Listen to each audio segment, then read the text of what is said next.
Spring के online class में आपका स्वागत है। हमने कल सिलेबस डिस्कस किया था और उसमें मैंने आपको बताया था कि हम राजस्थान का जो सिलेबस है, राजस्थान जीके का जो सिलेबस है, उसको किस किस प्रकार से पढ़ेंगे। मैंने आपको ये भी बताया था कि उसमें हम दो पोर्शन देखेंगे, एक तो राजस्थान की हिस्ट्री वाला पोर्शन देखेंगे और एक राजस्थान के कल्चर वाला पोर्शन देखेंगे। जब हम हिस्ट्री को पढ़ते हैं वापस, तो हिस्ट्री को, राजस्थान की हिस्ट्री को फिर कई भागों में बांट के पढ़ते हैं। कल वाले वीडियो में मैंने वो भी बताया था आपको कि हम उसमें एक एंशियंट हिस्ट्री पढ़ेंगे, एक मिडिवल हिस्ट्री पढ़ेंगे, एक उसके अंदर मॉडर्न हिस्ट्री पढ़ेंगे। ये भी आपको बताया था कि जो एंशियंट हिस्ट्री होगी उसके अंदर जो अपने प्राचीन काल में राजस्थान के अंदर एंशियंट हिस्ट्री में अपने राजस्थान में कौन कौन सी साइट्स यहाँ पर मिली थी, उनकी जानकारी हम प्राप्त करते हैं। जैसे कालीबंगा हुई, आहड़ थी, अपने यहाँ पे बेराट थी, अपने माध्यमिका से क्या मिला है, नोह से क्या मिला है, रंगमहल से क्या मिला है, वो सारी बातें उसके अंतर्गत अपने पढ़ते हैं। वो जो एंशियंट हिस्ट्री है उसका रिटर्न एविडेंस अपने पास में ज्यादा नहीं है। उसके जो भी एविडेंस अपने को मिले, वो जो पूरा तत्व है, जो आर्कियोलॉजिकल एविडेंस अपने को मिलते हैं, वो मिले अपने को। पर जो अपनी मिडिवल हिस्ट्री है, मिडिवल हिस्ट्री का अपने पास में खूब एक बड़ा सा पोर्शन पड़ा है और इतना ज्यादा रिटर्न एविडेंस उसका मिलता है कि अपनी मिडिवल हिस्ट्री खूब लंबी चौड़ी सी हो जाती है। मैं और अच्छे शब्दों में कहूं तो जब हम एंशियंट इंडिया की हिस्ट्री पढ़ते हैं, प्राचीन भारत का इतिहास पढ़ते हैं, तो उसमें राजस्थान का नाम भी नहीं आता। गिना चुना इक्का दुक्का जगह, 5-7 जगह कोई उसका नाम आ जाता है, बस इतना खत्म। लेकिन तो मैं उसको दूसरे शब्दों में ये भी बोल सकता हूं कि जब एंशियंट इंडिया पढ़ो, तब यदि राजस्थान को निकाल दो तो भी पार पड़ जाए। पर जब मिडिवल इंडिया पढ़ते हो, मध्यकाल भारत का इतिहास पढ़ते हो, और उसमें से यदि आप राजस्थान वाली हिस्ट्री निकाल देते हो, तो उसके बाद उनके पास कुछ भी नहीं बचता है। कि आप अकबर को बिना राणा प्रताप के नहीं पढ़ सकते, आप औरंगजेब को राज सिंह और दुर्गादास राठौड़ के बिना नहीं पढ़ सकते, आप अलाउद्दीन खिलजी को हमीर, रतन सिंह और कानड़देव सोनगरा के बिना नहीं पढ़ सकते। तो मिडिवल हिस्ट्री है और राजस्थान की खूब रिच है, उसके खूब सारे एविडेंस अपने को मिले। अब उस एविडेंस के आधार पर अपनी जो हिस्ट्री बनती है, तब हमने पाया उसके अंदर कि उसमें अलग अलग देशों का इतिहास है। उन देशों को उस टाइम अपने बोलते थे प्रिंसली स्टेट। आप उनको देश कह दो, आप उनको राज्य कह दो, उस समय के प्रांत कह दो, क्योंकि प्रिंस हुआ करते थे वहां पर, इसलिए उनको आप प्रिंसली स्टेट्स कह दो। अलग अलग डायनेस्टीज हुआ करती थी, कोई गोहिल डायनेस्टी है, कोई राठौर डायनेस्टी है, चौहान डायनेस्टी है, प्रतिहार डायनेस्टी है। अलग अलग डायनेस्टीज का इतिहास पढ़ते हैं। आज हम जो शुरू करेंगे वो उन्हीं डायनेस्टीज का इतिहास हम शुरू करेंगे। आप ज्यादातर लोग जानते होंगे कि अपने राजस्थान में जब भी डायनेस्टीज की बात आती है, जब भी प्रिंसली स्टेट की बात आती है, तो सबसे बड़ा प्रिंसली स्टेट या जो सबसे अच्छे इतिहास वाला जो प्रिंसली स्टेट्स है, वो यदि कोई माना जाए तो अपने दिमाग में स्वतः मेवाड़ का नाम आ जाता है। और हमें कुंभा, सांगा, प्रताप, ऐसे खूब सारे नाम हैं जिनसे हम फेमिलियर होते हैं, जिनके बारे में हमने तीसरी क्लास से लेकर 10वीं क्लास तक कुछ ना कुछ, कोई ना कोई भाग उनका किसी ना किसी रूप के अंदर पढ़ा हुआ होता है। इसलिए चूंकि हम उससे फेमिलियर है, चूंकि वो थोड़ा लंबा चौड़ा सा इतिहास है, थोड़ा ज्यादा इतिहास है, तो वहां से हम शुरू करते हैं। एक मिडिवल हिस्ट्री शुरू करने का एक दूसरा बड़ा रीजन ये और है कि अपनी जो कल्चर पूरी है वो मिडिवल हिस्ट्री पे डिपेंड करती है। कि भाई कल्चर में क्या आएगा, कल हमने बताया था कि कल्चर के अंदर क्या आएगा। तो कल्चर में फोर्ट्स किसने बनवाए, टेम्पल्स किसने बनवाए, उनके आर्किटेक्चर क्या है, पेंटिंग्स किसने बनवाई, हैंडीक्राफ्ट्स का विकास कैसे कैसे हुआ था, इन सब चीजों के बारे में पढ़ते हैं। ये सब राजस्थान में किसने करवाया, सारा राजा महाराजाओं ने करवाया। राजा महाराजाओं की हिस्ट्री किसमें पढ़ते हैं, तो मिडिवल के अंदर पढ़ते हैं। तो वो जो हिस्ट्री कल्चर वाला पोर्शन जो हिस्ट्री से जुड़ के पढ़ा जाता है, वो मिडिवल के अंदर ही आता है। इसलिए ये जब हम पढ़ेंगे तो इससे कल्चर पढ़ने में भी हमको मदद मिलेगी। तो यहाँ पर खूब सारी चीजें हम देखेंगे। तो आज जो हम हिस्ट्री देखेंगे वो मेवाड़ की हिस्ट्री देखेंगे, मेवाड़ का इतिहास हम देखेंगे। अब मेवाड़ के इतिहास में हम बात करते हैं कि इसमें क्या था क्या नहीं था। तो मेवाड़ के इतिहास में तो सबसे पहले तो जब कोई एक मैं वर्ड बोलता हूं, कि मैंने एक वर्ड बोला मेवाड़, आपके दिमाग में ऐसा होता है, एक चीज आती है कि मेवाड़ क्या, आखिर राजस्थान का वो कौन सा भूभाग है जिसे हम मेवाड़ कह सकते। सामान्यतः मैं जब आपसे पूछ लूं तो आपके दिमाग में आएगा कि सर चित्तौड़गढ़, चित्तौड़गढ़ का आसपास का जो इलाका था वो मेवाड़ हुआ करता था एग्जैक्टली। और आपको मैं डीप में जाके पूछूंगा नहीं यार और बताओ थोड़ा, तो आप कहोगे सर उदयपुर, उदयपुर वाला और मान लो। आप में से कोई मेवाड़ का होगा तो वो कहेगा नहीं यार हमारे तो राजसमंद भी उसी के अंदर आया करता था, हम भीलवाड़ा को भी उसी के अंदर शामिल कर लेते हैं। फिर कोई कहेगा कि सर जो प्रतापगढ़ है वो तो चित्तौड़गढ़ से टूट के ही तो बना, चित्तौड़गढ़ की कुछ तहसीलें उसके अंदर डाली गई थी, उदयपुर की कुछ तहसीलें डाली गई थी उसके अंदर, तो उसको भी शामिल कर लो। तो हम उसको भी शामिल कर सकते हैं। कुल मिला के जो अपने दक्षिणी राजस्थान के ये कुछ जिले हैं, इनको हम मेवाड़ के अंदर शामिल कर सकते हैं। तो कौन कौन से जिले, तो वो जब जिले देखेंगे तो जो हमने बोले यही जिले, कि आप उसके अंदर चित्तौड़ ले सकते हो, आप उसमें उदयपुर लीजिए, राजसमंद, भीलवाड़ा और प्रतापगढ़। ये वाला जो भूभाग था ये अपने मेवाड़ के अंदर आया करता था। आप आगे देखेंगे भी कि जब तक हमारे मेवाड़ की क्लासेज चलेगी तब तक कोई भी जो स्थान आएगा वो इन जिलों से संबंधित होगा। हिस्ट्री में सबसे बड़ी समस्या है कि जब भी कोई जगह आती है, जब भी कोई युद्ध आता है, जब भी कोई राजा का एक जगह से दूसरी जगह जाना होता है, हमारे दिमाग में सबसे पहले आता है कि ये जगह है कहाँ, ये जो काम हुआ था ये कब हुआ था। मतलब दो चीजें, एक तो कहाँ वाला और एक कब वाली चीज होती है। तो आप नोटिस करना कि मेवाड़ की जब हम बात करेंगे तो कहाँ की मैं जब भी बात करूंगा कि ये जगह कहाँ पे है, तो या चित्तौड़ में होगी, या उदयपुर में होगी, या राजसमंद में होगी, या भीलवाड़ा में होगी, या प्रतापगढ़ के अंदर होगी। ये मेवाड़ का बड़ा बड़ा सा पोर्शन है। ये बात बताने के पीछे एक लॉजिक और थोड़ा सा ध्यान रखना। जब मेवाड़ बताओ तो अक्सर हम क्या करते हैं कि जो पश्चिमी राजस्थान के लोग होते हैं या जो पूर्वी राजस्थान वाले होते हैं, हम ज्यादातर दक्षिण राजस्थान के बारे में जानते नहीं, या जो दक्षिण वाले हैं वो पूर्व के बारे में थोड़ा कम जानते, सीधी सी बात। तो हमसे किसी से पूछा जाएगा यार मेवाड़ में क्या आता है, और स्टूडेंट अपनी रो में बताना शुरू करता है और कहते सर उदयपुर, चित्तौड़गढ़, राजसमंद, भीलवाड़ा, प्रतापगढ़, डूंगरपुर, बांसवाड़ा, खूब ही आगे निकल जाता है। बस वो थोड़ा ध्यान रहे कि डूंगरपुर बांसवाड़ा को इसके अंदर शामिल मत करना, ये वाला पोर्शन अलग से अपना। हम जब डूंगरपुर बांसवाड़ा पढ़ेंगे अलग से तो मैं इनके बारे में और बता दूंगा, पर डूंगरपुर बांसवाड़ा वाला जो पोर्शन है, मैं अभी थोड़ी सी बात करूं तो इसको अपने राजस्थान में एक अलग टर्म बोलते हैं, इसको बोलते हैं वागड़। याद रखना, आगे खूब सारा काम आएगा। कई जगह ये क्वेश्चन पूछा जाता है कि वागड़ में कौन कौन से क्षेत्र शामिल होते हैं, तो वागड़ में डूंगरपुर और बांसवाड़ा शामिल होते हैं। हम आगे और पढ़ेंगे कि वागड़ी भाषा कहाँ बोली जाती है, तो जो वागड़ होगा उसी के अंदर वागड़ी भाषा होगी। तो वागड़ी भाषा कहाँ होगी, तो डूंगरपुर बांसवाड़ा के अंदर होगी। अब जब आप ज्योग्राफी राजस्थान की और पढ़ लोगे या राजस्थान का जब मैप देखोगे तो आप वापस नोटिस करोगे कि ये डूंगरपुर बांसवाड़ा किसके पास में लगता है, तो उधर गुजरात के पास में लगता है। अब कोई आपसे पूछ ले कि राजस्थान की कौन सी बोली पे, राजस्थान की कौन सी डायलेक्ट ऐसी है जिसपे गुजराती इन्फ्लुएंस दिखाई देता है, तो गुजराती इन्फ्लुएंस किस पे दिखाई देगा, तो जो गुजरात के नजदीक है, गुजरात के नजदीक क्या वागड़, तो वागड़ी पे दिखाई देगा अपने आप में। तो खूब सारी चीजें एक दूसरे से रिलेट होकर पढ़ी जाती है। कहने का मतलब इतना है कि डूंगरपुर बांसवाड़ा वाला क्षेत्र अलग से वागड़ है, बाकी जो अपने दक्षिणी राजस्थान वाले जिले हैं, ये जो बेसिकली मैंने 5 जिले बताए, इनको आप किसके अंदर मान सकते हो, तो इनको आप मेवाड़ के अंदर मान सकते हो। हालांकि प्रतापगढ़ के अंदर बांसवाड़ा की भी कुछ तहसीलें जो थी वो इसमें शामिल की गई थी, फिर भी बड़े बड़े तौर पर प्रतापगढ़ का जो हिस्सा है वो सामान्यतः मेवाड़ का पार्ट माना जाता था। तो ये थोड़ा ध्यान रखना है, लिखा हुआ है कि ज्योग्राफिकल एक्सपांशन कि राजस्थान का कौन कौन सा एरिया इसके अंदर शामिल होता है। हम और इसको बाकायदा मैप से देख लेते हैं कि कौन सा एरिया शामिल होता है। तो हम जब मैप से भी इसको देखेंगे तो आप ये देख सकते हो, लिखा हुआ है farmer princely state of Mewar, कि मेवाड़ के प्रिंसली स्टेट में क्या क्या शामिल होता था। देख लो आप, इधर लिखा हुआ है आपके भीलवाड़ा, भीलवाड़ा लिखा हुआ है, ये आपका राजसमंद, ये आपका उदयपुर, और ये चित्तौड़गढ़, और ये प्रतापगढ़, ये वाला इलाका। आप और देखेंगे इंडिया का मैप था, इंडिया में से राजस्थान, राजस्थान में से यहां से ये मैप उठाया हुआ, इसका मतलब दक्षिण की बात कर रहा है। तो ये दक्षिण का राजस्थान, भारत, भारत के अंदर अपना राजस्थान, राजस्थान में दक्षिण का राजस्थान, दक्षिण के राजस्थान की ये बेसिकली जो 5 डिस्ट्रिक्ट है, इनको हम किसके अंदर शामिल कर सकते हैं, तो मेवाड़ के अंदर शामिल कर सकते हैं। तो ये थोड़ी सी बातें ध्यान रखना। कोई सिंपल पूछे कि मेवाड़ कहाँ कहाँ पर है, नहीं भी पूछे तो भी अपने को पता रहे। और फिर मैं एक और बात बताऊं, राजस्थान जीके एक ऐसा सब्जेक्ट है जो अक्सर कई सब्जेक्ट में आप यूं पढ़ोगे कि ये तो यार प्री में आता है, मेंस में नहीं आएगा, या ये मेंस में आता है, प्री में नहीं आएगा। ये एक ऐसा सब्जेक्ट है जो आपके प्री में आता है, मेंस में आता है, इंटरव्यू तक पीछा नहीं छोड़ता, और इंटरव्यू में तो सबसे अधिक पूछा ही जाता है। रीजन भी है उसका, अपने आरपीसी के अंदर जो भी कोई मेंबर बैठेगा वो आपसे चाहेगा कि आप राजस्थान के भूभाग से तो कम से कम परिचित हो, या पूरे राजस्थान से नहीं तो कम से कम आप जिस क्षेत्र से बिलोंग करते हो उससे तो परिचित हो। और क्योंकि मेवाड़ अपने राजस्थान के अंदर हिस्टोरिकली ज्यादा रिच रहा है, इसलिए मेवाड़ की हिस्ट्री ज्यादा पूछी जाती है। इसलिए कोई उठा के आपसे वहां से मेवाड़ की क्वेश्चन पूछ लेगा, मेवाड़ का क्षेत्र पूछ लेगा, उसका ज्योग्राफिकल एक्सपांशन पूछ लेगा, ये क्षेत्र कौन से आते थे कौन से नहीं आते थे ये पूछ लेगा। तो सारी बातें अपने को पता होनी चाहिए, मैंने बता दिया आपको इसकी। चलिए इसमें आगे बढ़ते हैं अपने। इसमें जब आगे अपने बढ़ेंगे तो आगे इसके अंदर लिखा हुआ था कि मेवाड़ के प्राचीन नाम, एंशिएंट नेम्स ऑफ मेवाड़।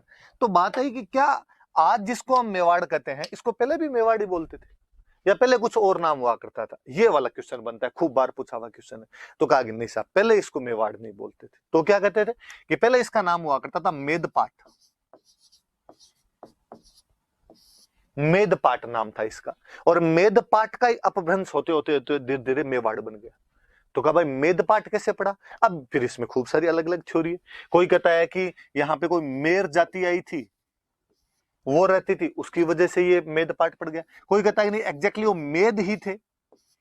कोई कहता है कि नहीं वो मेव थे, मेव थे, मेव से मेवाड़ हुआ है। कोई कहता मेद थे, मेद से मेद पाठ हुआ है, या वो मेर थे और मेर से मेद है, मेद से ये मेद पाठ बना है अपने आप को। अलग अलग चीजें। अपने याद रखने वाली बात ही थी कि इसका एक पुराना नाम क्या हुआ करता था, तो मेद पाठ हुआ करता था। आज भी आप नोटिस यदि करोगे तो अपने मेवाड़ का एक पार्ट है जिसको हम मेवल बोलते हैं, अजमेर का एक पार्ट है जिसको हम मेरवाड़ा कहते हैं। तो ये मेरवाड़ा, मेवल, मेवाड़ कहीं ना कहीं किसी ना किसी जाति से संबंधित तो रहे थे। तो अपने याद रखने वाली बात है कि इसको पूर्व प्राचीन काल में क्या बोलते थे, मेद पाठ। चूंकि ये पठारी क्षेत्र था इसलिए इसका एक नाम और मिलता है, प्रागवाट। ये भी याद रखना, जब हम इसके एंशिएंट नेम पढ़ेंगे तो एक तो एंशिएंट नेम इसका क्या मिल रहा है अपने को, मेद पाठ मिल रहा है, और एक एंशिएंट नेम इसका क्या मिल रहा है अपने को, प्रागवाट, इसका एंशिएंट नेम मिल रहा है। एक नाम और मिलता है अपने को, इसका एक नाम मिलता है अपने को सिवी जनपद। मैं जब आगे हम एंशिएंट राजस्थान पढ़ेंगे तब इसके बारे में और खूब सारी बातें पढ़ेंगे एंशिएंट राजस्थान में, और तब हम देखेंगे कि इसको सीवी जनपद क्यों कहते थे। ऐसा कहते हैं कि सिकंदर का जब आक्रमण हुआ था उस समय जो पंजाब में कई जनजातियां थी, जैसे एक जनजाति थी सीवी, एक जनजाति थी मालव, एक जनजाति थी योद्धे।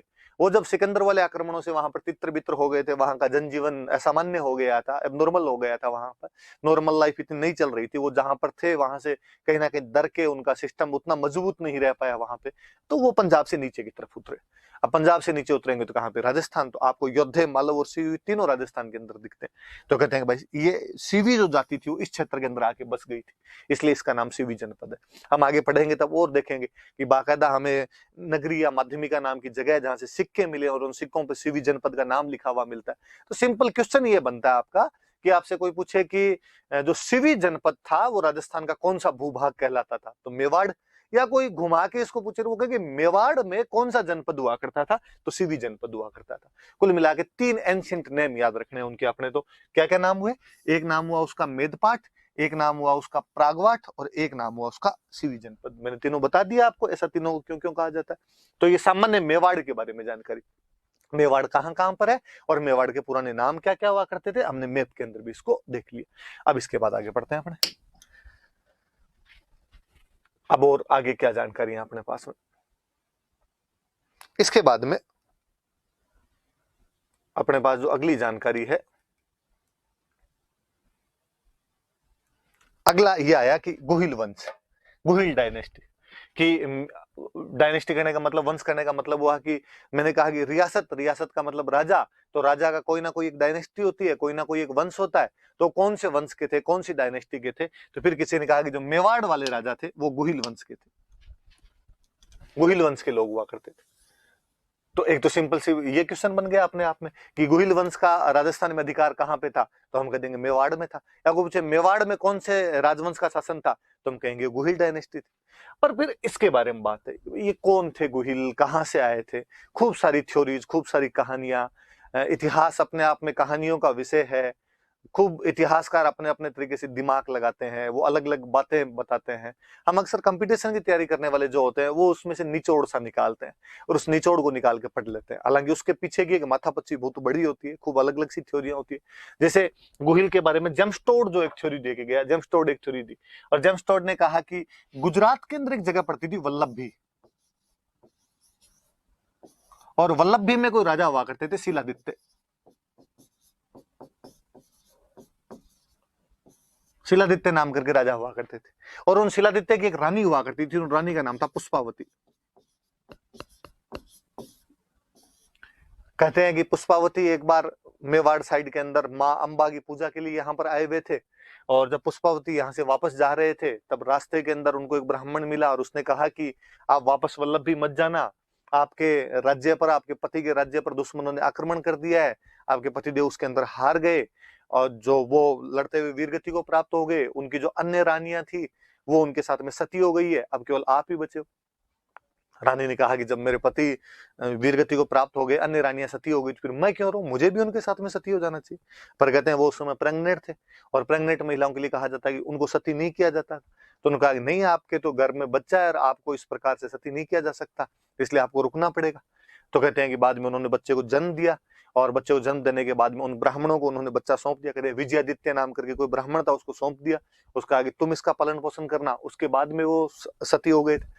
और चूंकि डर लगा उन ब्राह्मणों को भी कि कहीं दुश्मन आके इस बच्चे को भी नहीं ले जाए, इसलिए कहते हैं कि उसका एक गुफा के अंदर रखा गया, गुफा में उसका पालन पोषण किया गया। अब कहानी आई कि गुफा में रखा गया, इसलिए बच्चे का नाम था गुहादित्य। और गुहादित्य नाम से धीरे धीरे हमने उसको बना दिया गुहिल। गुहादित्य हुआ, किसी ने कहा केवल गुहा ही था, किसी ने कहा गुहा दत्त था, और धीरे धीरे उसको गुहिल बना दिया गया। कभी कोई इस कहानी से उठा क्वेश्चन पूछ लेगी, राजस्थान के कौन से राजा के बारे में ऐसा कहा जाता है कि उसका पालन पोषण गुफा में किया गया, उसका जन्म एक गुफा केव केव जो होती है, गुफा जो होती है उसके अंदर हुआ था, तो थोड़ा ध्यान रखना। हालांकि थ्योरी है, सच्चाइयां इस बात में नहीं है, लेकिन फिर भी एक किसी बंदे ने ऐसी थ्योरी दी थी कि इसकी वजह से कुछ ऐसा हुआ होगा। तो कहा कि भाई ये गोहिल जो था ये वल्लभी वालों से संबंधित था, और ये ब्राह्मण वाली थ्योरी और निकल के आ गई अपने आप कि ब्राह्मणों ने पालन पोषण किया। तो कई लोगों ने बाद में कहना शुरू कर दिया कि ये ब्राह्मण थे, कईयों ने कहा कि ये वल्लभी से आए हुए थे। हालांकि बाद में जब अभिलेखन अपने को मिले तब इसके अंदर एक गुजरात की एक जगह का नाम हो रहा है आनंदपुर, या जिसको कहते हैं वड़नगर। तो कईयों ने कहा कि नहीं साहब, ये वहां के नहीं थे, वल्लभी के नहीं थे, ये आनंदपुर के वड़नगर के थे। तो ये भी इनके बारे में एक थ्योरी दी जाती है कि ये वहां से आए होंगे। अबुल फजल एक नई थ्योरी देता है। अबुल फजल कहता है कि नहीं, ये जो गोहिल थे ये तो ईरान का एक राजा हुआ था, नौशेरवां खां। और वो जो नौशेरवां खां आदिल नाम का एक राजा था और उसके वंशज। ये वाला थोड़ा अलग सा याद रख लेना, ब्राह्मण वाला तो आपके सबके याद ही रहता है कि अब किसने कहा था कि जो गोहिल थे वो ईरान के राजा नौशेरवां खां आदिल के वंशज थे, उसके डिसेंडेंट थे। तो ऐसा कहने वाला जो आदमी था अबुल फजल, नाम सुना होगा आपने, अकबर के दरबार का एक मुख्य इतिहासकार था अबुल फजल, उसने ऐसा कहा था। तो ये तो इसके नाम के पीछे की ऐसी कहानियां है कि अलग अलग लोगों ने छोड़ी दी। तो ये थोड़ा सा याद रखने वाली बात है। तो गुफा वाली बात याद रखने वाली, एक ये वल्लभी जमस्टोड वाला कि वो वल्लभी के राजा शिलादित्य और पुष्पावती का बेटा माना जाता है। और अबुल फजल ये कहता है कि ये नौशेरवां खां आदिल थे जो कि ईरान के राजा थे, और जो गोहिल है ये उनके वंशज, वहां से ये लोग इधर आए थे। पर सारी अलग अलग थ्योरीज है, इस बारे में कोई सच्चाई सीधी सीधी सी नहीं है। अब इसमें और चीजें बताता हूं मैं आपको थोड़ी। अब जब इस गोहिल डायनेस्टी को हम देखते हैं, मेवाड़ के संदर्भ में देखते हैं कि यार पीछे वाला छोड़ो, अपने को तो ये बताओ यार कि मेवाड़ के अंदर जब रहे थे, कब आए थे, क्या किया था इन्होंने, उन बातों को तो पता चले। आगे वाली बातें तो पता है, गोहिल का पीछे का नहीं पता होगा अपने को बोले। तब हम इसके बारे में कहते हैं कि ये सूर्यवंशी राजा थे, क्योंकि आगे के इनके जो भी अभिलेख मिले हैं उसके अंदर इन्होंने खुद को सूर्यवंशी हिंदू गाया। अपने यहाँ पे ये भी एक विशेषता थी, अपने राजा महाराजा खुद को या तो सूर्य से जोड़ते थे या चंद्रमा से जोड़ते थे, इसलिए या तो कोई सूर्यवंशी मिलेगा या चंद्रवंशी मिलेगा। और ऐसा राजा महाराजा उनमें सामान्य लोग, आप भी घर से पूछ लोगे, दादाजी दादी से पूछोगे कि अपना वंश कौन सा है, तो आपको बता देंगे या तो सूर्यवंशी कहेंगे या वो चंद्रवंशी कहेंगे। ऐसा सबके साथ माइथोलॉजी के साथ चीजें जुड़ी हुई, हिस्ट्री अपने आप में इन्होंने भी जोड़ दी। तो ये सूर्यवंशी हिंदू जेम्सटोड ने, और एक अपने आगे पढ़ेंगे जोधपुर के अपने इतिहासकार हुए थे मुहणोत नैणसी, इन दोनों ने कहा कि जो गोहिल वंश था, इस गोहिल वंश की 24 ब्रांचेस थी, 24 शाखाएं थी। कितनी ब्रांच थी ये याद रखने वाली बात है।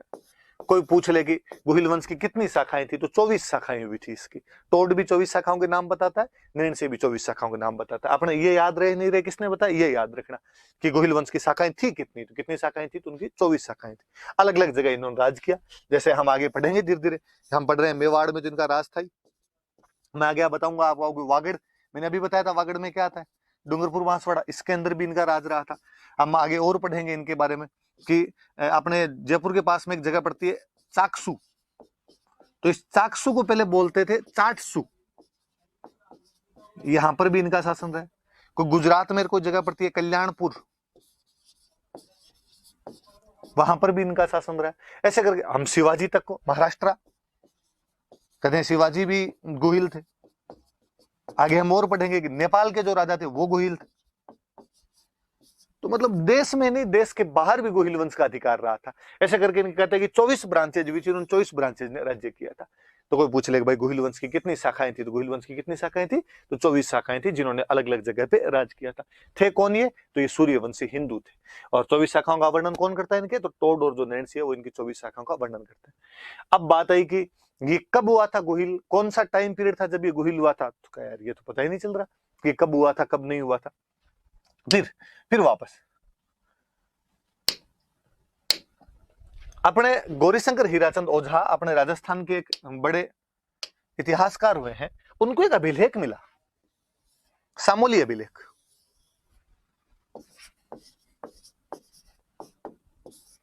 सिक्स 46 एडी का एक अभिलेख मिलता है सामोली, उदयपुर के अंदर जगह पड़ती है।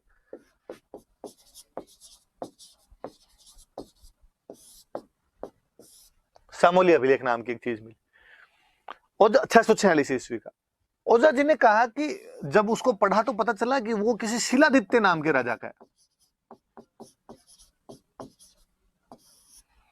शिलादित्य कौन था, का शिलादित्य गुहिल का 5वां वंशज था। कि गुहिल हुआ, गुहिल के बाद में जो राजा हुआ वो राजा हो गया भोज, भोज के बाद में जो राजा हुआ वो राजा था महेंद्र, महेंद्र के बाद में जो राजा हुआ वो था नाग, और नाग के बाद में जो 5वां राजा हुआ था वो था शिलादित्य। और शिलादित्य का सन कौन सा ठहर रहा है, का 646, ये इसके अंदर हुआ था। अब फिर इतिहासकारों का अपने अपने हिसाब से वो बातें करते हैं, और वो कहते हैं कि यदि 5वें वाला 646 में था तो एक राजा ने कम से कम 20 साल तो शासन किया होगा, तो इनके 20-20 साल पीछे घटा लो, तो ये 20-20 साल घटाने शुरू किए। तो कहा नाग का शासन क्या रहा होगा अपने आप में, तो कहा इसका 626 के आसपास रहा होगा। महेंद्र में गए, इसका क्या रहा होगा, कहा 606 के आसपास में रहा होगा। भोज में गए, इसका क्या रहा होगा, तो कहा 586 586 रहा होगा। तो गुहिल में गए कि क्या रहा होगा, तो कहा 566 566 ईस्वी के अंदर इसका रहा होगा। तब से हमारे एक वो सिस्टम बन गया, हम पढ़ते हैं कि गुहिल वंश की स्थापना कब हुई, तो हम कह देते हैं कि 566 ईस्वी के अंदर हुई। ये तो याद रखना ही है, अब दिमाग में रखना, पूछे भले ही नहीं पूछे, पर आपको कोई पूछ लेगा भाई तेरे क्या पता 566 के अंदर ही था, तू कैसे बता सकता है, तब आपने कहना भाई साहब सामोली वाला जो अभिलेख है वो किसी शिलादित्य नाम के राजा का है, और वो जो शिलादित्य है वो गुहिल का 5वां वंशज है। वो यदि 646 में और एक राजा का टाइम पीरियड यदि 20 साल मान लिया जाए, तो पीछे पीछे जब हम जाएंगे तो गुहिल का जो टाइम पीरियड होगा वो 566 ईस्वी आएगा। हालांकि ओझा जी ने इससे एक बात और की, ओझा जी ने कहा कि वो टोड वाली जो थ्योरी वो झूठी है, वो जो कहता है वल्लभी का राजा था शिलादित्य, कोई वल्लभी में ऐसा शिलादित्य नाम का उस टाइम में राजा ही नहीं था, और शिलादित्य नाम का जो राजा हुआ वो वास्तव में गुहिल की 5वीं पीढ़ी के अंदर जाके हुआ। पर इन गुहिलों का पहला कोई अभिलेख मिला है तो वो शिलादित्य का ही मिला, इसलिए शिलादित्य थोड़ा ज्यादा पॉपुलर हुआ। और शिलादित्य पॉपुलर हुआ इसलिए इन लोगों ने शिलादित्य को थोड़ा बड़ा राजा बना के शिलादित्य की पीढ़ी के अंदर गुहिल कर दिया। उनका नहीं साहब, गुहिल पहले हुआ था और गुहिल की पीढ़ी के अंदर शिलादित्य हुआ था। तो ये सामूल्य अभिलेख, अपने थोड़ी सी बातें याद रखना। पर अब जब सामूल्य अभिलेख की बात, एक तो ये, तो आपको ये पूछ ले, क्वेश्चन ये बने आपको कि गुहिल डायनेस्टी का टाइम पीरियड डिसाइड करने में कौन से अभिलेख का स्थान है, इंस्क्रिप्शन कौन सा इंस्क्रिप्शन उसमें काम आ सकता है, तो अपने याद रखना कि सामूल्य अभिलेख का मतलब सिंपल सा, किसी बाटे के ऊपर कुछ लिखवा दिया करते थे तो वो अपने आप में अभिलेख हो जाया करता था। इसी को आप शिलालेख भी कह सकते हो, रॉक एडिक्ट भी कह सकते हो, पत्थर पत्थर पे लिखा हुआ है तो शिलालेख कर दो आपके, तो ये सामूल्य अभिलेख। अब चूंकि बात ही आ गई, वैसे तो हम अभिलेख और पढ़ेंगे, अलग से और पढ़ेंगे, जब बात आ गई तो मैं और बता दूंगी इसमें लिखा हुआ क्या। तो इसके अंदर लिखवाने वाले ने लिखा, इस लिखा इस समय धरती पर शिलादित्य नाम का जो राजा है वो रह रहा है। फिर उसने आगे लिखा कि वहां पर पास में कोई जगह थी वटनगर, याद रखना पहले वाला मैंने बड़नगर बताया था, ये वटनगर नाम है, सिरोही के अंदर जो अपने जिसको आजकल हम बसंतगढ़ कहते हैं उसकी बात है कि वटनगर नाम की एक जगह थी, और यहाँ पे वटनगर के अंदर यहाँ पर एक महाजनों का समुदाय रहता था। महाजन मतलब बनिए, तो उनकी कम्युनिटी रहा करती थी, और वो लोग वहां से वटनगर से यहाँ पर आ गए थे, मेवाड़ के अंदर आ गए थे। और मेवाड़ के अंदर आने के बाद ये जो महाजन समुदाय था, इसका जो प्रमुख था, इसका जो चीफ था, इसका जो हेड था, ये तो कोई भी जो ये यूनियंस होती थी इनके जो हेड हुआ करते थे उनको बोलते थे महतर, बड़ा आदमी मतलब महतर। और इसका जो महतर था उसका नाम था जंतक। और कहते हैं उस जंतक नाम के महतर ने अपने महाजन समुदाय जो था उसकी आज्ञा ली, और उसकी आज्ञा लेके यहां पर एक मंदिर बनवाया, अरण्यवासिनी। अब कहते हैं, हम कहते हैं अरण्यवासिनी कौन, तो हम कहते हैं आज जिसको हम जावर माता कहते हैं, ये अरण्यवासिनी। तो अरण्यवासिनी देवी के मंदिर की जानकारी या जावर माता के मंदिर की जानकारी कौन सा अभिलेख देता है? तो सामूली अभिलेख देता है। और बताया हुआ कि मंदिर बहुत बड़ा था, वो तो इतना बड़ा मंदिर था, इतना प्रसिद्ध मंदिर था कि 18 प्रकार के तो गायक रहते थे, गाने बजाने वाले, कोई ताल मंजीरा झंझर खड़काने वाले कोई लोग थे, तो 18 प्रकार के थे। बड़े बड़े धनी लोग इस मंदिर के अंदर आया करते थे, ये बात और बताई। और फिर ये बताया हुआ कि जिस दिन मंदिर की प्रतिष्ठा वगैरह कर रहे थे और उस दिन जनता को लगा कि यार अपनी जिंदगी का महत्व समाप्त हो गया, जितने काम करने थे कर दिया, माता जी का मंदिर बनवा दिया, अब ये दुनिया ये महफिल अपने काम की नहीं है। और कहते हैं कि उसने एक देवबुक नाम के स्थान पर, अब ये स्थान एग्जैक्टली कौन सा है भगवान जाने, वो अभिलेख में क्या बताना चाह रहे हैं। और वहां पर उसने अग्नि में स्नान कर लिया, अग्नि में प्रवेश कर लिया, अग्नि जलाई, चिता जलाई और उसके अंदर बैठ गए, जिसको आजकल अपने कहते हैं सती। तो सती प्रथा में तो क्या है कि पति की डेथ हो गई, उसके बाद पत्नी उसके साथ में जाकर बैठ जाती है। यहाँ पर तो व्यक्ति खुद ही उसको अंतिम समय में जाके लग रहा है कि यार बस अब खूब जी लिया, अब क्या करना है आगे जी के, और आदमी एक तरीके से सत्ता हो जाता है इसके अंदर। तो कहते हैं कि भाई इससे ये भी पता चलता है उस समय लोग ऐसे अंतिम समय में मृत्यु का वर्ण कर लिया करते थे, खुद ही मृत्यु को चुन लिया करते थे, चुनाव कर लिया करते थे मृत्यु को। तो जनतक महत्तर के बारे में ये भी बात है। तो सामूली अभिलेख की बात आई तो मैंने 4 बात बता दी, याद रख लें। क्या क्या बात बताती है? तो वटनगर से आया हुआ एक महाजन समुदाय है, महाजन कम्युनिटी है, उनका जो हेड चीफ है उसका नाम जनतक है, और जनतक ने इन सब की आज्ञा लेके एक मंदिर बनवाया, अरण्यवासिनी देवी का मंदिर, वो जावरवाता का मंदिर है। और फिर उसने इस मंदिर की प्रतिष्ठा के बाद में देवबुक के नाम के स्थान पर अग्नि जलाई, और अग्नि के अंदर खुद उसके अंदर प्रवेश कर जाता है, मतलब खुद अपना जीवन है वो समाप्त कर लेता है। इस मंदिर के बारे में कि बड़ा मंदिर था, धनी लोग आया करते थे, 18 प्रकार के गायक इसके अंदर रहा करते थे। अब देखो अभिलेख अपने आप में कई बातें और बताता है। ये वाला जो इलाका है ये भीलों का क्षेत्र है। शिलादित्य के बारे में बताया कि शिलादित्य वहां पर राज कर रहा है, इसका मतलब वहां के जो भील वगैरह थे उन पे शासन करना शिलादित्य ने शुरू कर दिया था। इसका मतलब उन लोगों के साथ अब इन मेवाड़ वालों का कनेक्शन बैठ गया। गुहिल की बाद 5वीं पीढ़ी यहाँ पर रहते रहते उनका कनेक्शन यहाँ पर स्थापित हो गया होगा, ये भी हमें जानकारी मिलती है। उसके अंदर और लिखा हुआ है कि वो जब लोग यहाँ पर आए तो उन्होंने जीवन रूपी अगर उत्पन्न किया। कि अगर क्या होता है तो कहते खान, माइंस वगैरह उन्होंने यहाँ पे खोदनी शुरू कर दी थी। क्या मिला क्या नहीं मिला वो तो नहीं, पर वो खनन उद्योग जो माइंस इंडस्ट्री है उसके बारे में जरूर जानकारी। और हम आगे देखेंगे कि हम आगे पढ़ेंगे कि जावर जो है यहाँ पर अपने खनिजों की बाद में अपने को बातें मिलेगी कि यार यहाँ पर खनिज वगैरह मिलने लग गए थे। तो जो माइंस इंडस्ट्री है उसकी भी कहीं ना कहीं कोई जानकारी दे रहा है। तो सामूली अभिलेख आगे जब बात आएगी तो वापस बता दूंगा। तो याद रखना सामूली अभिलेख खुद तो कब का है? 646 का। सबसे महत्वपूर्ण यूज तो इसका क्या है, इंपॉर्टेंट यूज क्या है? तो ये गुहिल डायनेस्टी का जो काल क्रम है, उनका जो टाइम पीरियड है वो डिसाइड करता है। कैसे डिसाइड करता है मैंने बता दिया। तो गुहिल डायनेस्टी का टाइम पीरियड क्या निकल के आया? तो 566 ईस्वी निकल के आया।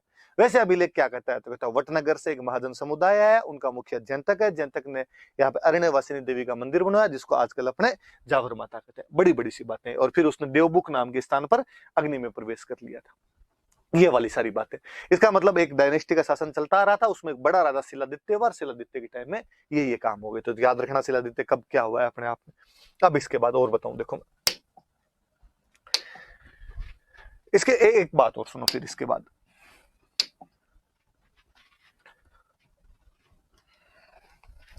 हम जब ये पढ़ रहे थे इसके गुहिल के बारे में पढ़ते हैं तो एक बात और सुनिए आप। अब इतने सालों से अपना ये थ्योरी चलती है कि भाई 566 के अंदर 566 में गुहिल आ गया था।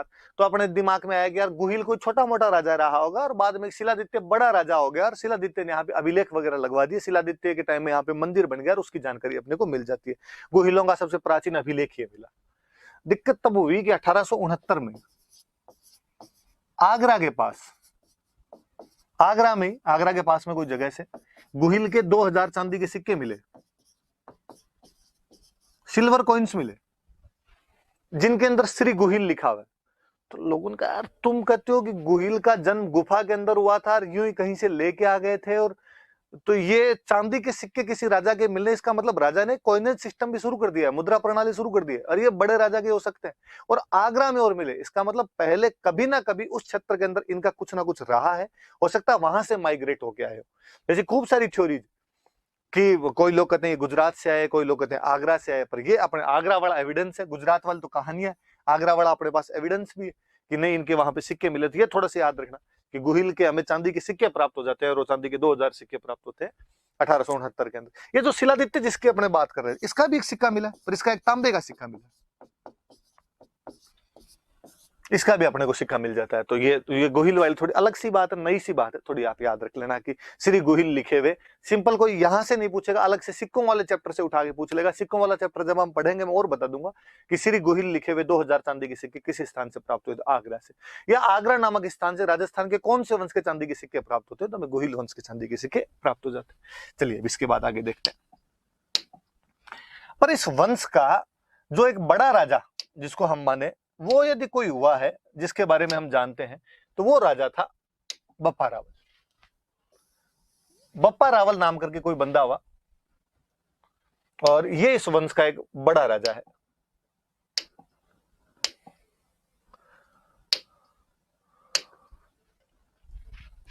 देखो, तो इसके बारे में हमें सबसे अधिक जानकारी यदि किसी के बारे में मिलती है तो बप्पा रावल के बारे में मिलती है कि गोहिल वंश का सबसे प्रतापी राजा हुआ था तो बप्पा रावल हुआ।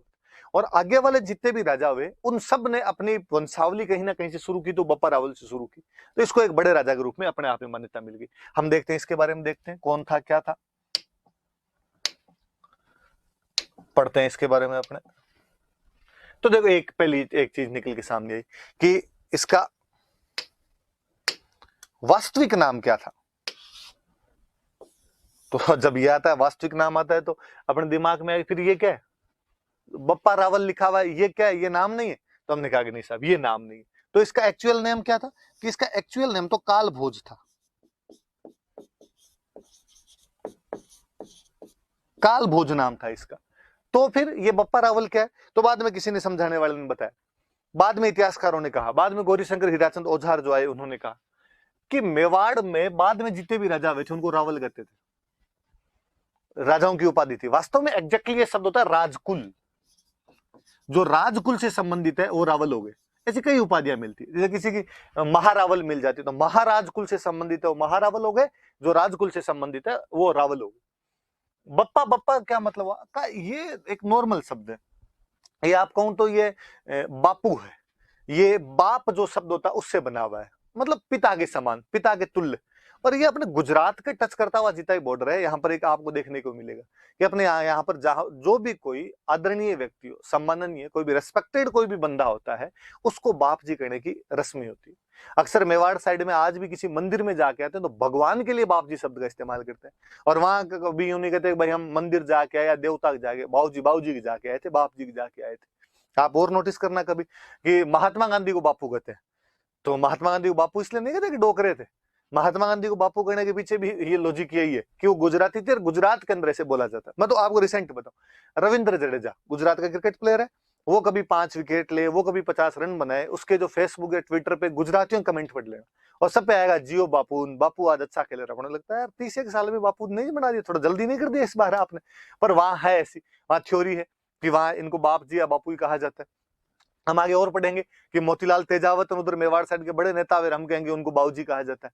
तो वहां बापा, बाप, बापू ये सब शब्द इस्तेमाल किए जाते थे।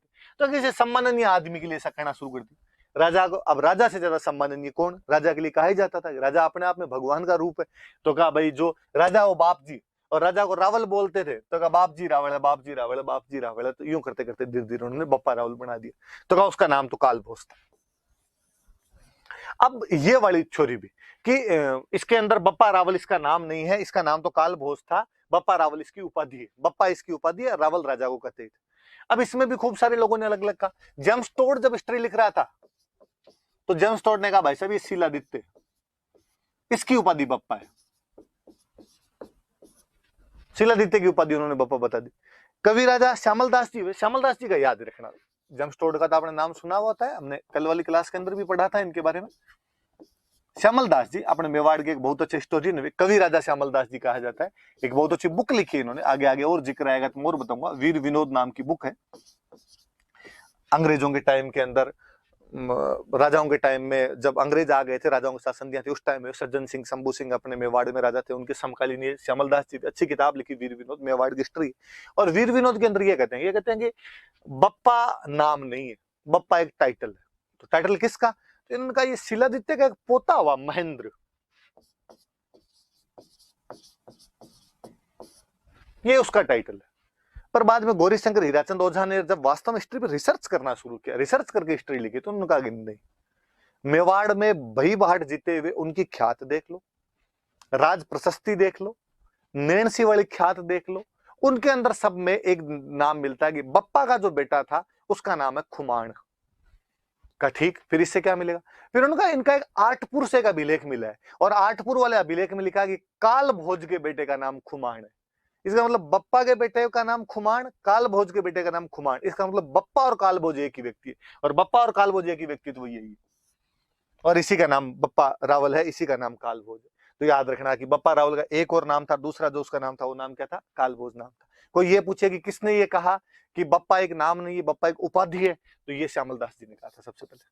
श्यामलदास जी की लिखी हुई बात है। अपने आजकल तो शायद 10th या 12th वाली बुक के अंदर और दी हुई, तो सवाल पूछने की संभावना और बढ़ जाती है, तो ध्यान रख लेना। पर श्यामलदास जी ने ये उपाधि किसकी बता दी थी? वीर विनोद नाम किताब में ये उन्होंने महेंद्र की बता दी थी। तोड़ इससे पहले कह गया था कि ये जो उपाधि है ये सील नाम के राजा की,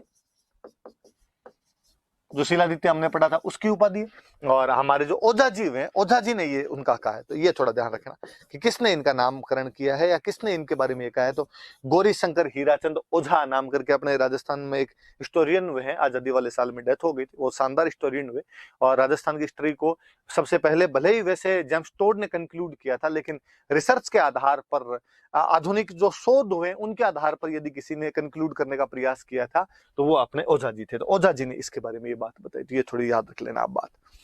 इसके बाद में और आगे बढ़ते हैं अपने, इसके बाद आगे चलते हैं। तो ये तो आ गया भाई वास्तविक नाम क्या था, तो हमने बता दिया भाई काल भोज इसका वास्तविक नाम था। अब दूसरी बात आई कि विक्ट्री कैंपेन, कि इस बंदे ने कहां कहां लड़ाइयां की थी, कहां कहां पे रहा था, ये बातें तो वापस का कि पहले ये पता लगाओ था कौन ये। तो फिर कईयों ने कहानी सुनानी शुरू की, और कईयों ने कहा कि एक ऋषि हुआ करते थे हारित, सेंट हारित थे, हारित ऋषि थे। और जो हारित ऋषि थे वो यहां नागदा में रहा करते थे। उदयपुर के अंदर एक नागदा नाम की जगह है, और वो नागदा के अंदर रहा करते थे। और ऐसा कहा गया कि बापा रावल जो था वो उनकी गायें चराया करता था। हरित ऋषि जो थे वो महादेव जी के भक्त थे, और बापा रावल उनके वहां पे रहता था, वो गायें वायें रखते होंगे तो उनकी गायें चराया करता था। फाइनली जब हरित ऋषि का अंतिम टाइम आया तो उन्होंने बापा रावल को पूछा कि मांग, जो मांगेगा वो मिल जाएगा। बापा रावल ने कहा कि यार थोड़ा ढंग से जुगाड़ कर दो रहने खाने पीने का, तो मेरा थोड़ा ठीक हो जाए। और कहते हैं कि हरित ऋषि ने वहां पर एक देवी हुआ करते थे राठासन, राठासन देवी की पूजा की। राठासन देवी राजी हुए, उनको कहा कि ये मेरा चेला है, इसको कुछ देना है ढंग की चीज, तो मैं देना चाहता हूँ इनको, मेवाड़ देना चाहता हूँ इसको। राठासन माता ने कहा मेरे पास नहीं है, इसके लिए तो फिर थोड़ा और तपस्या करनी पड़ेगी। और किसकी? तो महादेव की तपस्या कर। उनको महादेव का तो मैं भक्त हूँ, तो बस उनको राजी कर। तो कहते उन्होंने महादेव को राजी किया, और महादेव को राजी किया, और महादेव का भाई मेरे चेले को ऐसे ऐसे मेवाड़ का राज्य देना है। महादेव जी ने उनको हाँ भर ली, हाँ भर ली, तो कहते हैं कि उनको राज्य मिल गया। तो अपने सिंपल अपने कोई पूछ ले कि भाई बापा रावल को मेवाड़ का राज्य किसके आशीर्वाद से प्राप्त हुआ, तो हरित ऋषि के आशीर्वाद से प्राप्त हुआ। देवी के नाम वगैरह याद रहे नहीं रहे, ये याद रखना कि किसके आशीर्वाद से मेवाड़ का राज्य प्राप्त हुआ, तो हरित ऋषि के आशीर्वाद से मेवाड़ का राज्य प्राप्त हुआ था। किसको? तो बप्पा रावल को हुआ था। ये उनकी गायें चराया करता था, कहा जाता है।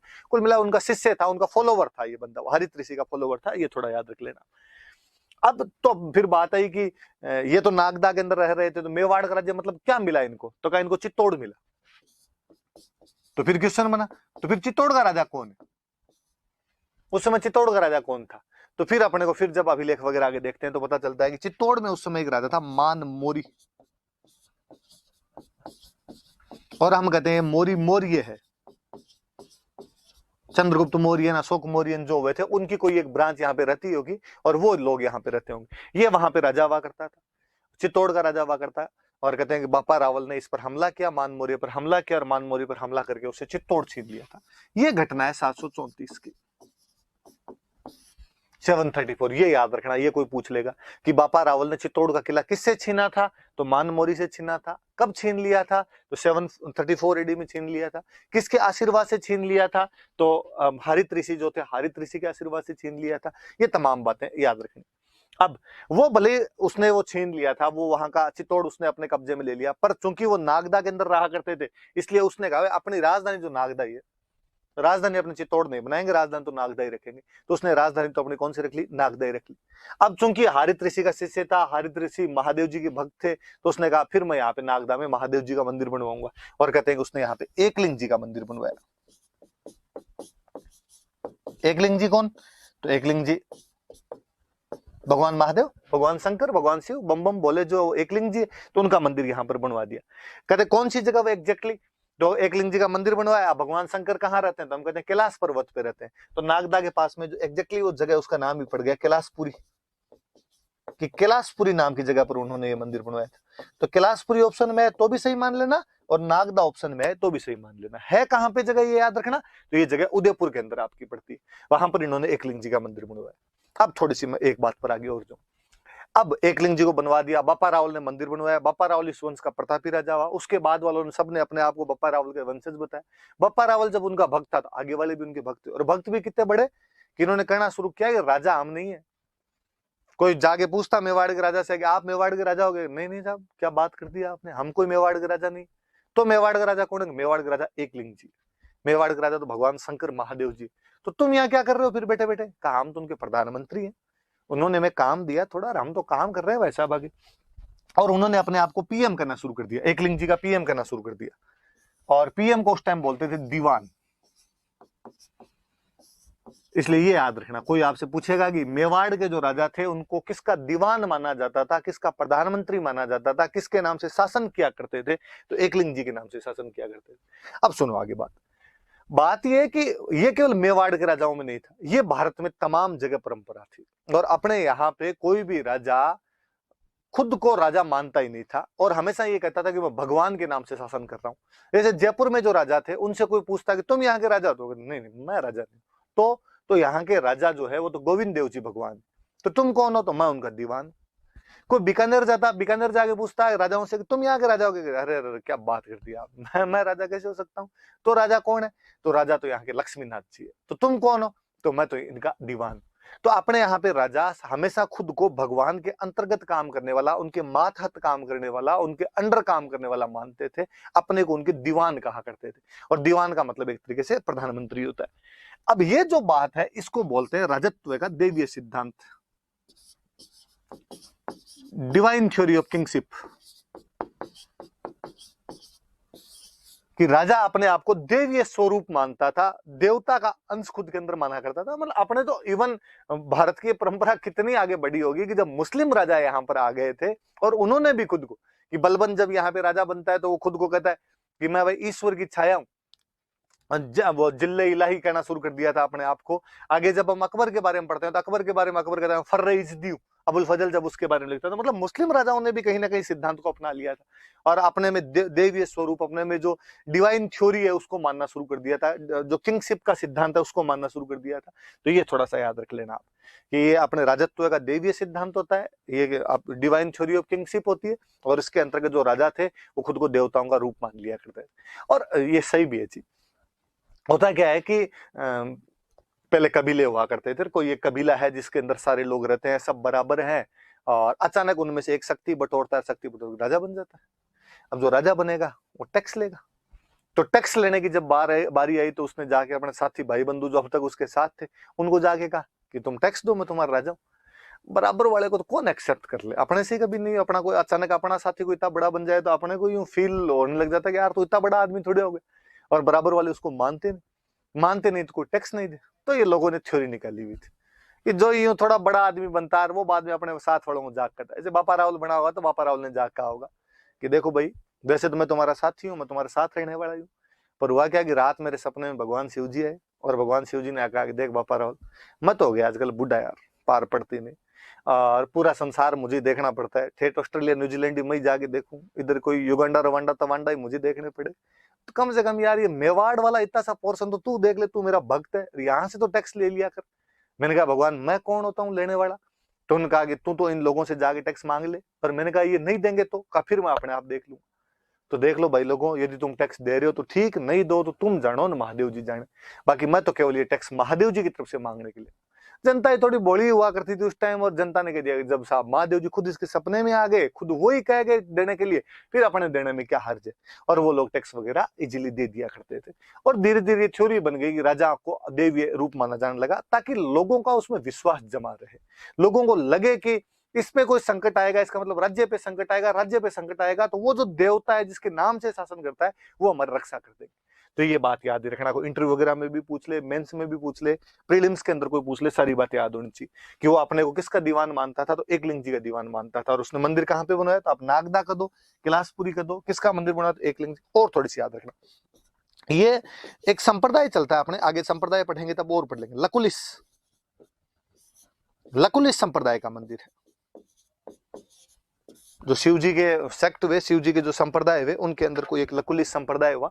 तो उन लकुलिस संप्रदाय का जो पुजारी था वो हरित ऋषि हुआ करते थे।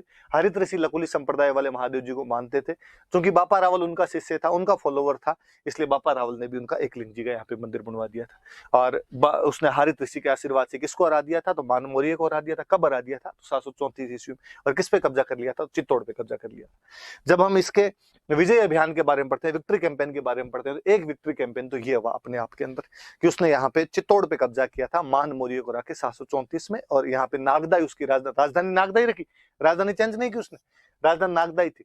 और नागदा के अंदर ही उसने, नागदा के पास में कैलाशपुरी नाम की जगह पे एकलिंग जी का मंदिर बनवाया। खुद को एकलिंग जी के नाम से शासन करता था, दीवान मानता था, इसलिए मेवाड़ के तमाम राजा बाद में खुद को एकलिंग जी का दीवान करते। तो और मैं आपको यदि थोड़ा सा और कर बताऊं, तो आपने कभी एक महाराणा प्रताप का बहुत एक फेमस सा गीत अक्सर लोगों के मोबाइल में बजता रहता है, हल्दी घाटी रो समर लड़े वो महाराणा प्रताप कट है।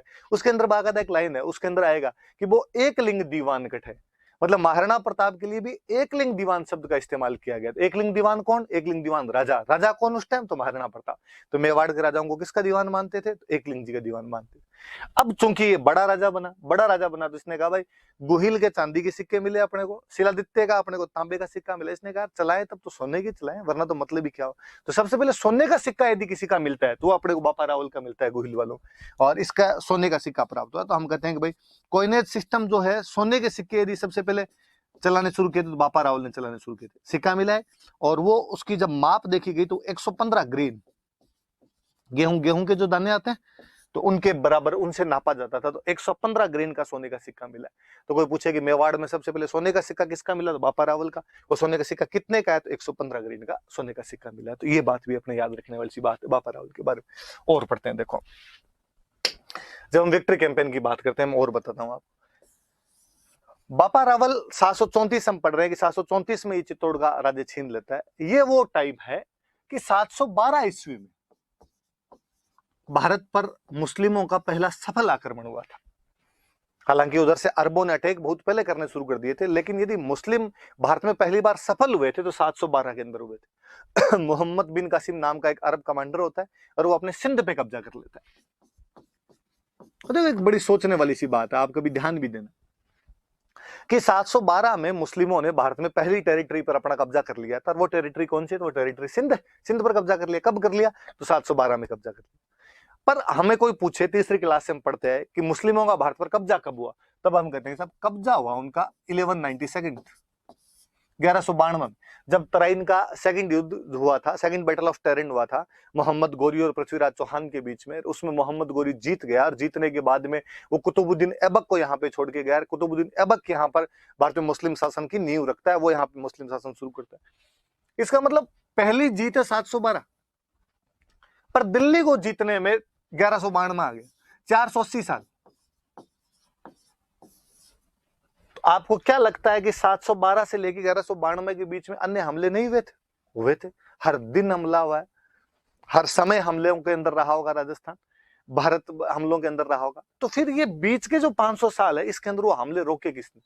7वीं क्लास के एनसीईआरटी में बहुत अच्छा चैप्टर है और उसके अंदर ये सेम लाइन लिखी हुई है जो मैं आपसे पूछ रहा हूं कि 712 ईस्वी में जब मोहम्मद बिन कासिम ने सिंध पर अधिकार करके भारत में मुस्लिम शासन की नींव रख दी थी, तो मुस्लिमों को अपना शासन पूर्णतः स्थापित करने में 1192 तक का समय लग गया, जब उत्तरायण के दूसरे युद्ध में पृथ्वीराज चौहान को हराकर मोहम्मद गोरी यहाँ पर शासन स्थापित करवाता है कुतुबुद्दीन ऐबक के माध्यम से।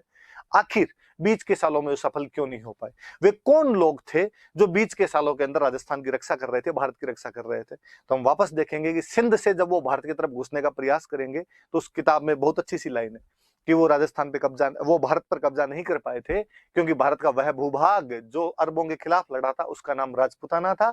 यहाँ के जो लोग थे वो अरबों के खिलाफ लड़े, इसलिए 500 सालों तक उन लोगों को यहाँ पर सफल नहीं होने दिया गया था। हम खूब सारे राजाओं के आगे नाम पढ़ेंगे, हम किसी मिहिर भोज प्रतिहार का नाम पढ़ेंगे, हम किसी पुलकेशिन का नाम पढ़ेंगे, हम किसी नागभट्ट और खुमान के नाम पढ़ेंगे, हम बापा रावल के नाम पढ़ेंगे। ये बीच के वो योद्धा है जिन्होंने 500 साल तक दीवार की भांति काम किया था।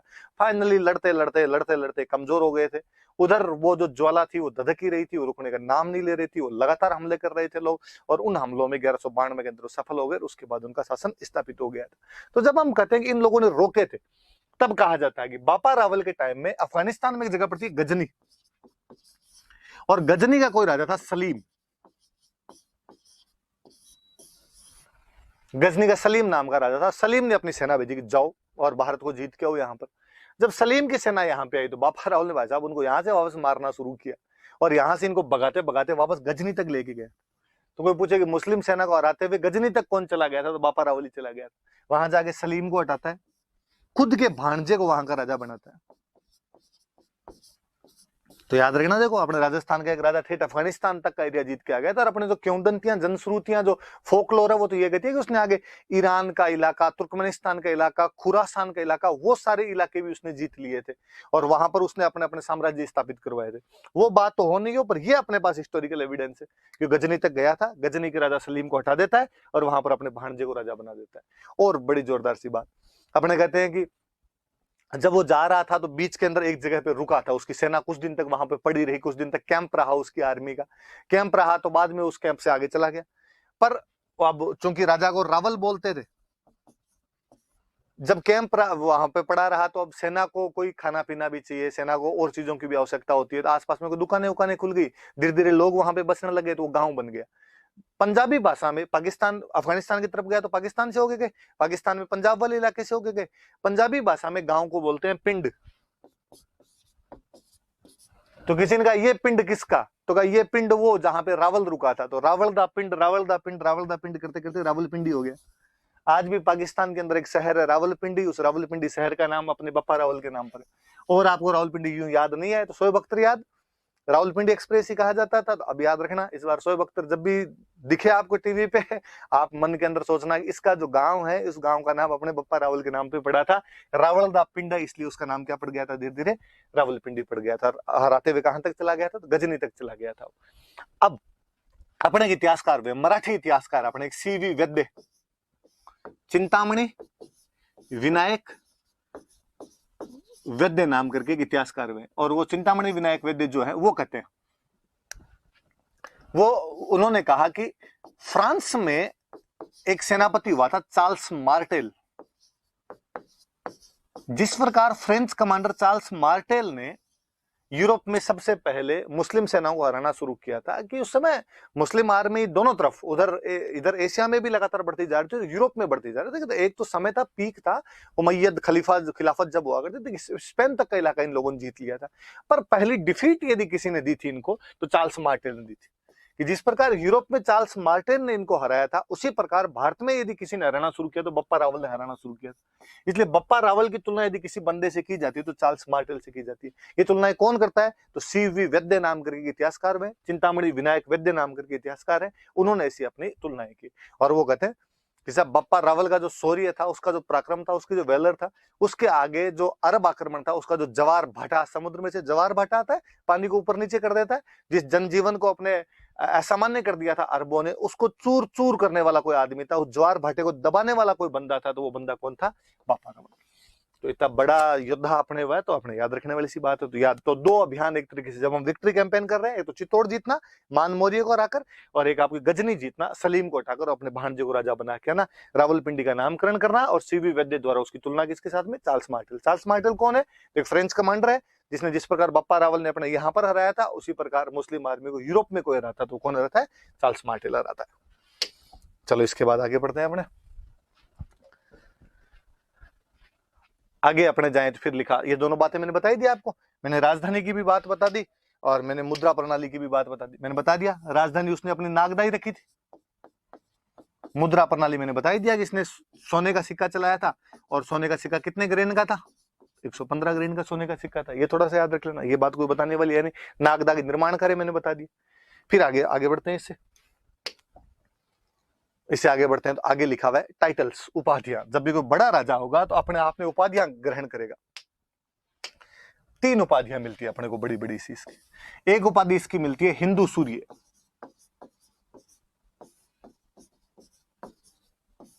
एक उपाधि अपने को इसकी मिलती है राजगुरु, एक उपाधि अपने को इसकी मिलती है चकवे। फिर आएगा इनका मतलब क्या है, हिंदू सूर्य का, राजगुरु का, चकवे का मतलब हिंदू सूर्य तो सामान्य सी बात कि मुस्लिम आक्रमण हो रहे थे और यदि वो सफल हो जाते तो तुम्हारे अंधकार ही अंधकार हो जाता। वो तो मैं हूं जिसने हिंदुओं को बचाया है, उस अंधकार से बचाया। मैं हिंदुओं का सूरज हूं। जिस प्रकार सूरज अंधकार को समाप्त कर देता है, वैसे मैंने जो मुस्लिम आक्रमण हुए थे उनको समाप्त कर दिया और हिंदुओं की रक्षा की। तो हिंदुओं की रक्षा करने की वजह से उपाधि क्या होगी, हिंदू सूर्य। और आगे आप देखो कि मेवाड़ में जितने राजा हुए उनको हिंदू सूर्य कहा गया। और थोड़ा सा हमने राजस्थान टच देता हुआ अपना शब्द बनाया, हमने कहा हिंदुआ सूरज। तो हिंदुआ सूरज की उपाधि किसकी थी, तो मेवाड़ के राजाओं की थी। मेवाड़ के राजाओं में सबसे पहले किसने धारण की थी, तो बापा रावल। अब उसने जब वो हरा गया तो उसने कहा मैं राजगुरु, मैं सब राजाओं का गुरु, किसी को कोचिंग चाहिए कैसे हराने हो तो मेरे पास आके कोचिंग कर लेना। चकवे, ये वास्तव में अपने हिंदी का एक शब्द होता है, इसका मतलब होता है चक्रवर्ती। चक्रवर्ती का मतलब क्या, चक्रवर्ती का मतलब इसने चारों दिशाएं जीत ली। तो चारों दिशाओं में जाके जीत के आ जाता था, उसको अपने बोलते थे चक्रवर्ती। सारी डायमेंशन जो जीत ली, अपने आसपास में सबको हरा दिया, उनको चक्रवर्ती कहते हैं। चक्रवर्ती सम्राट है भाई ये तो। और चक्रवर्ती सम्राट होते पहले जब अश्वमेध यज्ञ करवाया करते थे, वो चक्रवर्ती का आपने जब अपना वर्जन बनाया था, हमने उसका वर्जन बना दिया अपना चक्रवे। तो 3 उपाधि याद रख लेना। अब वो चारों तरफ जीत रहा है, चित्तौड़ अपने पास वाला जीत रहा है, ठेठ गजनी तक जाके जीत कर। मैंने कहा किंवदंतियां तो कहती है कि उसने ईरान, इस्पाहान और खुरासान तक का इलाका जीत लिया था। इससे बड़ा तो चारों तरफ का क्या ही जीतेगा। तो उसकी उपाधि क्या हो गई, चक्रवे उपाधि हो गई थी, राजगुरु हो गई थी, हिंदू सूर्य हो गई थी। तो बापा रावल के बारे में इतनी सारी बातें हमने पढ़ी। अब इससे आगे पढ़ते हैं अपने। 3 उपाधियां याद रख लेना, नाम याद रखना उनके।